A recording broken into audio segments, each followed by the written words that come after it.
Andariki namaskaram. Good morning to everyone and everywhere all over the world.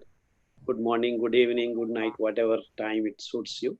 Um, Basically, on this June 21st Yoga Day, um, there are many dimensions to the definition of yoga.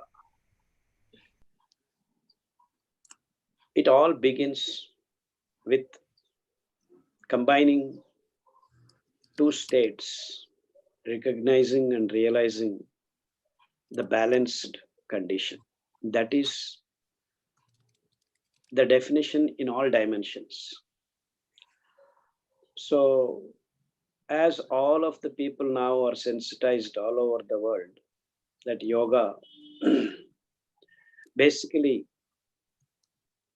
is connected with realizing God.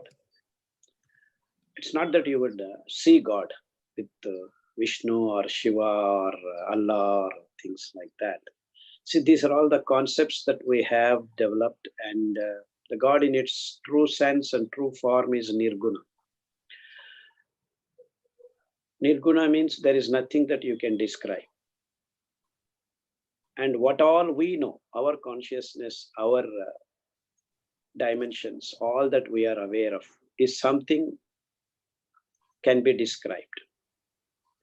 So now, to recognize and realize the undescribable, and we are all describable in some form or another.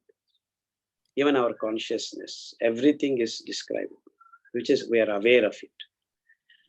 And something which is beyond all that, we need to feel, recognize, realize, whatever words that you want to say. So that is yoga. So something, two completely different kinds of things get together. And various levels are part of this issue. So there are now in this describable awareness, there are many more diversified conditions. Very, very different conditions. And that's how nature is multifarious, completely, absolutely, unimaginably, very, very, very different from each and every minute, every second, in every dimension. So the most important two things are dvandva, we call good and bad, beautiful and ugly, all this dvandva stuff, good and bad. Let us just say till now Bhavani was explaining about deeply breathing in and breathing out. So we are there, air is there everywhere, all around on this planet. So we are taking in and getting it out. What is happening there? Basically exchange of, on a molecular level, carbon dioxide and oxygen. So there is a moment wherein you take the breath and hold it there. If you don't hold, what happens? There is no time for the oxygen and carbon dioxide to be exchanged. And it is that time that you want to give. Bhavani was just telling, watch the breath, watch the breath. So the air is going on and air is coming out. That seems to be no difference. But then what goes in is cold air, what comes out is hot air. So you see the difference. One is cold, one is hot. And the content of the air coming out is saturated with carbon dioxide, and the content that is going in is less in carbon dioxide. But most often, many of yoga masters keep telling you will fill your body with more oxygen when you take deep breath. But actually it is the other way around. It is that we are filled with our body in the metabolic waste, and the air form of it is carbon dioxide. And actually carbon dioxide is the ultimate bad thing for our life form. So it has to be exhaled, it has to be removed on a constant basis. And how do we do that? It is through exchange of oxygen. So again, good and bad. Oxygen does burn the glucose and produces carbon dioxide. Where does this carbon dioxide come from? It is coming from the food. The food is digested and pumped into the blood as glucose. So you see the connection to the carbon dioxide. The glucose is the source of the carbon dioxide.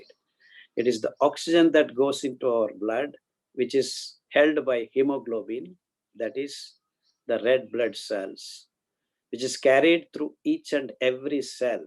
And the metabolism takes place, the energy transfer happens through pyruvic acid cycle. The pyruvic acid gets to carbon dioxide. So glucose, 6 carbons, pyruvic acid, 3 carbons, then carbon dioxide, 1 carbon. That has to come out. Who is doing this trick? The oxygen. So that is why when the thing goes in, we are getting the energy. And where was the energy? Transported from the light into the glucose molecule. So you see, that's why you do first thing is Surya Namaskara. You come into the sun, the early morning sun, the orange color, and that's when many other chemical reactions takes place so that this transfer of carbon dioxide happens properly. So most often, all the yogic masters keep telling, fill in with oxygen, fill in with oxygen. But that is not the point. The point is to get the bad one out. So now there is exchange. Where does that happen? It happens in the lungs. Does that mean only lungs are breathing? No, each and every cell is actually removing and sending the carbon dioxide to the blood. So every drop, every molecule of the hemoglobin is doing this wonderful job of oxygen and carbon dioxide transfer. But overall, the machine, the pumping machine is the lungs for the air to be pumped in, air to be pumped out. So that's why every yoga master concentrate on the breath. And it is there, the real yoga is happening between oxygen and carbon dioxide. When that happens, the energy is transferred to all the body cells. And this is exactly what yoga is. Transfer, see, and this point is very, very important. Everyone should understand that there is a bad thing, there is a good thing. And there is a wonderful transfer going on. That moment of carbon dioxide coming out, oxygen going in, is what is life all about. So the yoga teaches you within no time, just you understand this breath, that there is always bad thing and there is always good thing. So yoga doesn't mean that you're going to see everything wonderful. You're going to notice the bad thing and notice the good thing. And that is what is yoga all about. So yoga doesn't eliminate bad things or fill you with good things. It is the transition. It is the exchange of bad and good, and being aware of that moment, that particular point of time. You are aware of this, and that being aware and transcending the awareness. So now, where is the food coming into picture? These all things are happening. Now, if that glucose is being transferred into the blood in large quantities without control, this particular process of releasing carbon dioxide is not going to happen. Even if you keep the ventilators and pump oxygen, people are dying now with COVID condition. Why is that happening? That's because the release of carbon dioxide from the cells is not happening. It is not being pushed out because the system is saturated. It doesn't want let go of carbon dioxide and starts accumulating more and more morbid materials in the system, and you end up with the bad state. And this is the reason why we need to practice, make the cells, every cell, each and every trillion cells of our body has to be aware of this practice.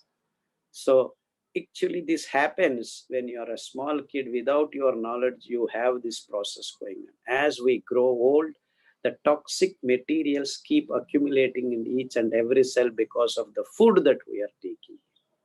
So if the food by nature doesn't have the cleaning capacity,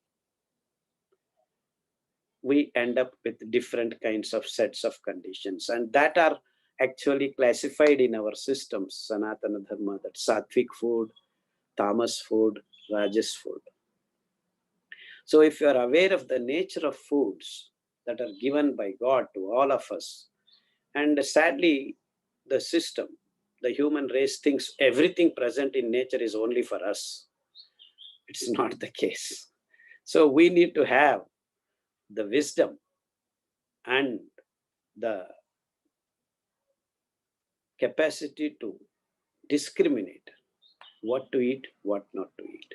So everything that makes the transfer of oxygen and carbon dioxide, the exchange of oxygen and carbon dioxide, an easy process.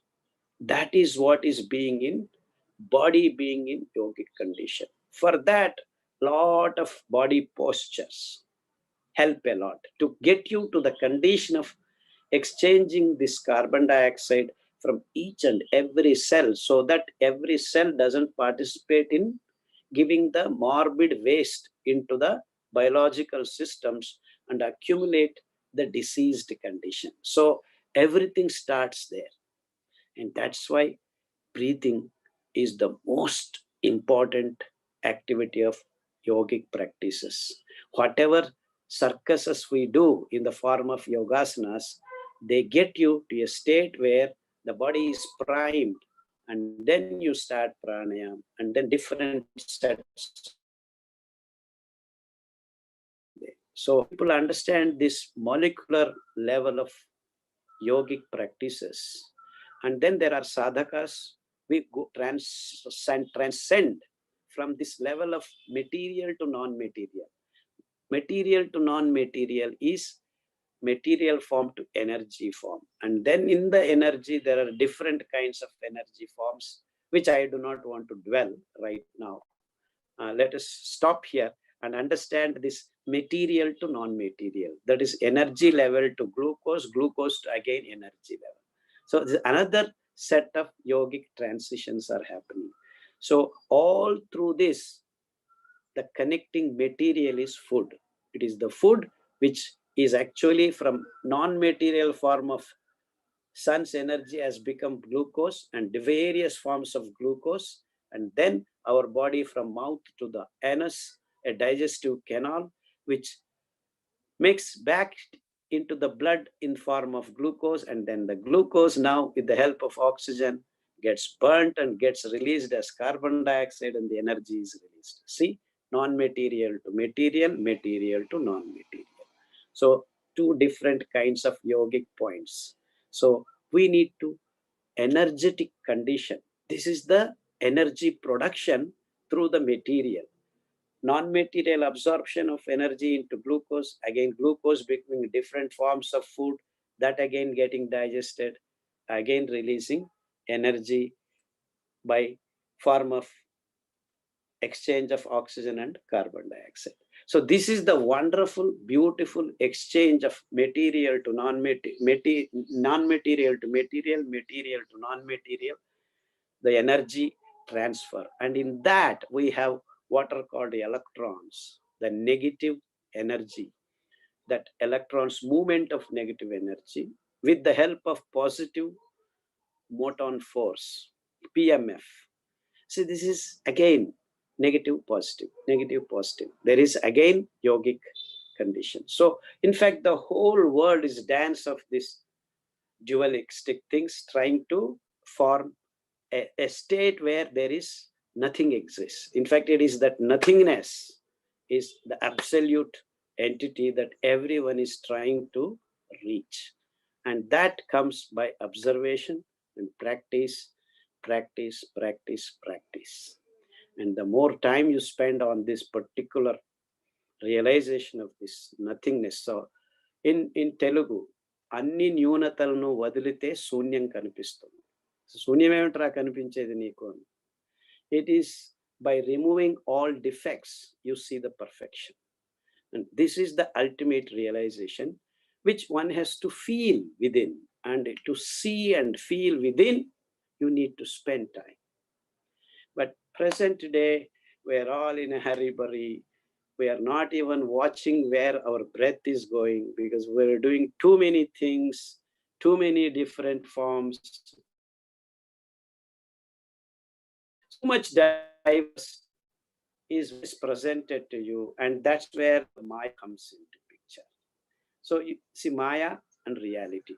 To just break this bubble of Maya and reality is the yogic existence. So everything is presented to you. It's you.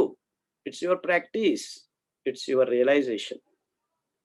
I can go on telling you different kinds of this bad, good, bad, good, bad, good, bad, good, bad, good, whatever you list. This dvandva we call in our literature with dvandva.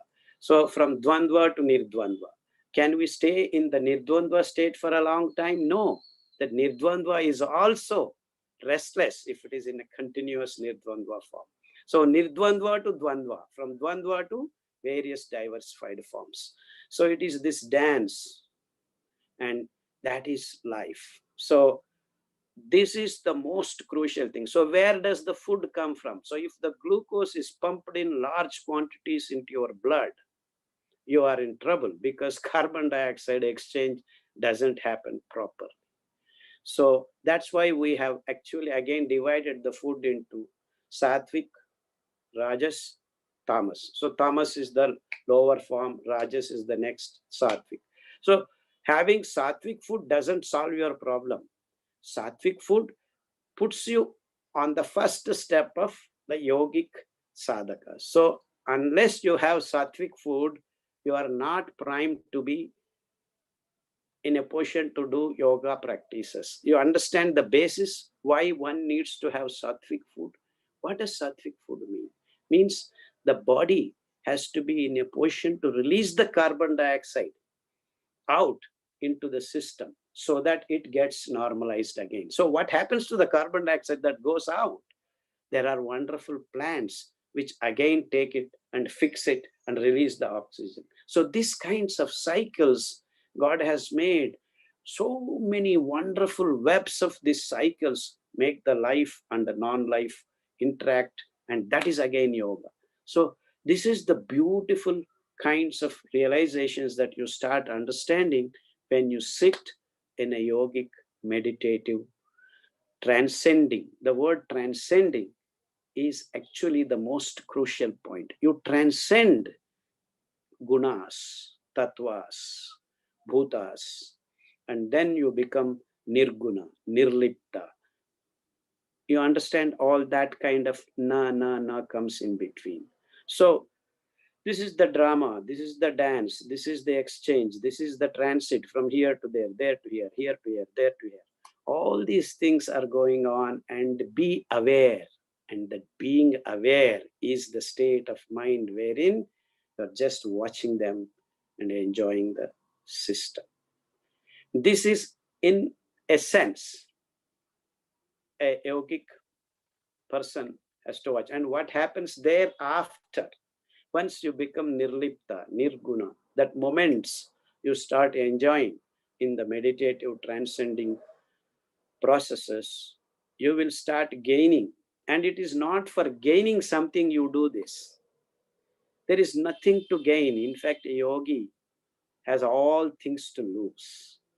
So many people are actually nowadays saying, oh, yogasana you do for gaining health, you do for this, you do for that, you become very sharp, you gain your mental memory. All that is absolutely not true.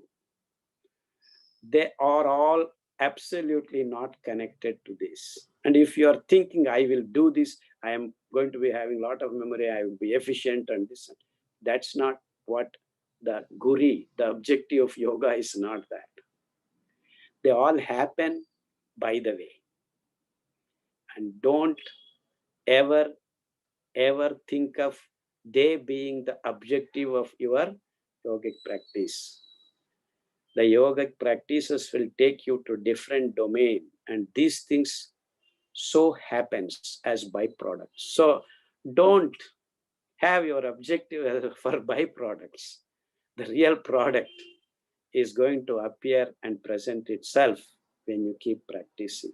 So we all have to understand the basic material to non-material, and the material that you supply into your body becomes the most important thing right now.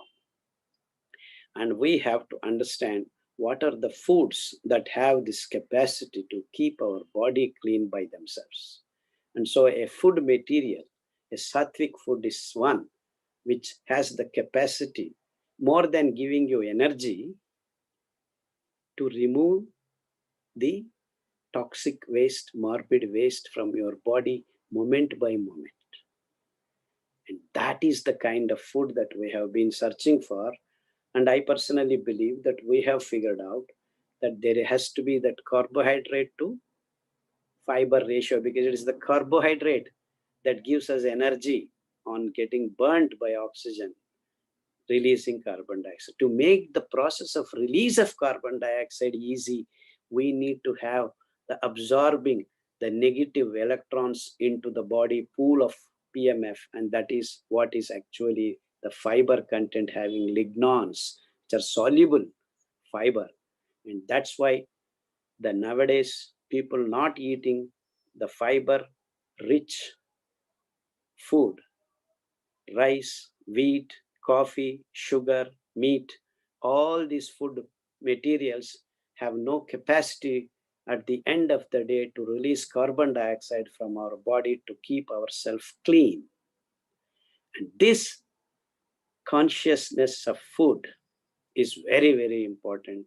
So I keep telling once in a while that the so-called Western science keeps telling monkey becoming man is evolution. No, that's not the case. Man becoming human, inculcating sattvic food habits, becoming sattvic is the evolution. And this evolved sattvic starts the yogic practices and becomes a yogi. So to become a yogi, sattvic food is the most important material there. So a yogi has to recognize this and start practicing. And the first important sattvic, you have to be a vegetarian, the plant-based food. Oh, that doesn't mean all plant-based food is going to be sattvic.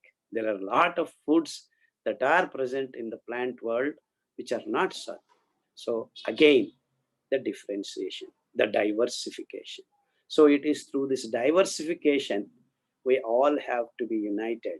So we need to recognize regional, local foods that are sattvic, that can help you to release carbon dioxide from your system and keep each and every cell of the trillions in number to your core cleanliness. And this core cleanliness cannot stay for long, because by staying there, you generate dirt.